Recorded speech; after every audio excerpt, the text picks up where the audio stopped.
Hi hello నమస్తే, నా పేరు రాధాకృష్ణ. మనం ఇప్పుడు అవుట్డోర్ షూట్లో ఉన్నాను. కొద్ది సౌండ్స్ వచ్చినా కూడా అడ్జస్ట్ చేయండి, ఎందుకంటే ఇవాళ షూటింగ్లో ఉన్నాను నేను. బిగ్ బాస్ సీజన్ 9 మనకి ఇంకా సీజన్ వస్తూ ఉంది. చూస్తూ ఉన్నారు కదా, ఫ్యామిలీ వీక్ అయిపోయిన తర్వాత ఈ రకంగా మనకి గేమ్స్ అయితే పెట్టారు. కెప్టెన్ కంటెంట్ టాస్క్స్ అయితే జరుగుతున్నాయి కదా. ఈ కంటెండర్షిప్లోని మొదట ముగ్గురు వచ్చారు. ఇప్పుడు మళ్ళీ నిన్న విషయంకి వచ్చేకల్లా మరో ముగ్గురు గేమ్కి వచ్చారు. ఫస్ట్ ఎవరు వచ్చారు? ప్రేరణ వచ్చారు. ప్రేరణ గారిని చూశారు కదా. ప్రేరణ వచ్చిన తర్వాత ప్రేరణని తనుజ గారు ఫోర్స్ చేసి నేను ఆడతాను నన్ను సెలెక్ట్ చేసుకో అన్నట్టుగా బతిమాడడం అయితే నాకు ఎందుకో నచ్చలేదు. ఎందుకంటే ఆమె టాప్లో ఉన్నారు. టాప్లో ఉండి ఇమ్యూనిటీ కోసం పోరాడడం, లేకపోతే అంటే ఆట చూపించవచ్చు, కానీ ఇమ్యూనిటీ బేస్ చేసుకొని ఆ విధంగా మాట్లాడడం అనేది కొద్దిగా దీనిగానే ఉంది. కానీ ఆ టాస్క్ ఆడారు. టాస్క్ ఆడితే ఏమైనా గెలిచారో పోనీ? గెలవలేదు. ఆ టాస్క్ ఎలాంటిది? రోప్స్ 2 పెట్టారు. ఆ రోప్స్ మించి నడుచుకుంటూ వెళ్ళాలి, కింద తగలకూడదు. వెళ్ళిన తర్వాత ఆ ఐటమ్స్ తీసుకుని ఆ గేమ్ ఆ రోప్స్ మీద నడడంలోనే ఆమె దివ్య మనకి సంచాలకంగా ఉంది. దివ్య చెప్తూనే ఉంది, ఏంటంటే నన్ను సెలెక్ట్ చేయండి అనేసి. తనూజ గారు ఉన్నప్పుడు దివ్య కంపల్సరీగా సంచాలకంగా ఉంటే అది ఫెయిర్ గేమ్ అవుతుందా? ఇది ఎలా విధంగా చేస్తుంది? ఎటువంటి పరిస్థితుల్లో అయితే ప్రేరణ అయితే గెలిచింది, తనూజ గారు ఓడిపోవడం జరిగింది. ఆ నెక్స్ట్ మానస్ వచ్చాడు. మానస్ వచ్చిన తర్వాత మానసు చాలా ప్రాపర్గా చక్కగా మంచి సెలక్షన్ అయితే చేసుకున్నాడు. డీమాన్ పవన్ని సెలెక్ట్ చేసుకున్నాడు మానసు.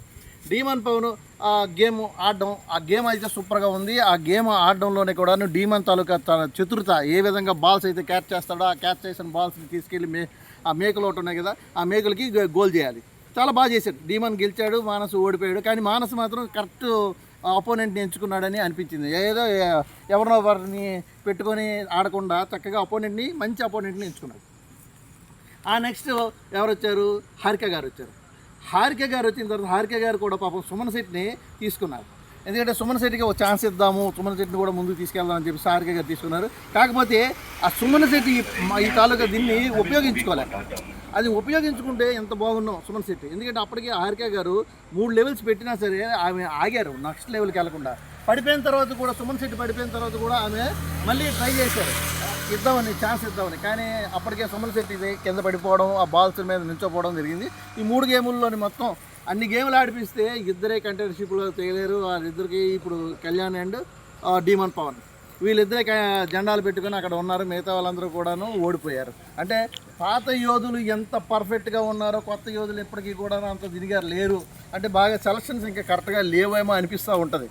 ఈ సీజన్ అంతా కూడాను ఓన్లీ బాండింగ్స్ మీదే నడిచింది తప్పితే గేమ్స్ మీద నడవలేదు. అందుగురించి ఈ సీజన్ కొద్దిగా డల్గా అనిపించినా కొద్దిగా ఏదో తీసుకెళ్తున్నారు. నెక్స్ట్గా వచ్చేసరికల్లా దివ్య గారికి భరణి గారికి ఒక డిస్కషన్ అయితే జరిగింది. ఇది చెప్పుకోవాల్సింది దగ్గర. ఎందుకంటే వాళ్ళిద్దరు బాండింగ్స్ని బ్రేక్ చేయడానికి నువ్వు మాట్లాడద్దు నేను మాట్లాడద్దు అనేసి మధ్యలో టాపిక్స్ వస్తున్నాయి. ఆ టాపిక్స్ గురించి మీకు ఏమనిపిస్తుంది? భరణి గారికి దివ్య గారికి ఇద్దరికి కూడా బాండింగు ఏ విధంగా అనిపిస్తుందో మీరు కామెంట్ సెక్షన్లో అయితే కామెంట్ చేయండి.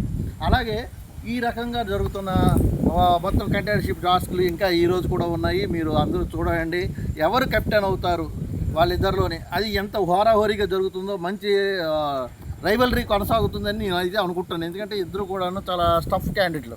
అది చూడాలి, మనం వేచి చూడాలి. ఈలోగా ఇంకో గేమ్ ఆడిపించి మరొకరికి ఛాన్స్ ఇస్తారో వీళ్ళిద్దరినే పెడతారో కొద్దిగా వేచి చూడాలి మనం. మీరందరూ కూడా ఎపిసోడ్ని అయితే అబ్జర్వ్ చేస్తూ ఉండండి. అదేవిధంగా నా రివ్యూస్ని కూడా అబ్జర్వ్ చేస్తూ ఉండండి. మీరందరూ కూడా లైక్ చేయండి, షేర్ చేయండి, కామెంట్ చేయండి. అలాగే కొత్తగా చూసేవాళ్ళు ఎవరైనా ఉంటే సబ్స్క్రైబ్ చేసుకుంటారని కోరుకుంటున్నాను. మన ఛానల్ ఎన్ఆర్కే టాక్స్. నేను మీ Radhakrishna. Thank you very much.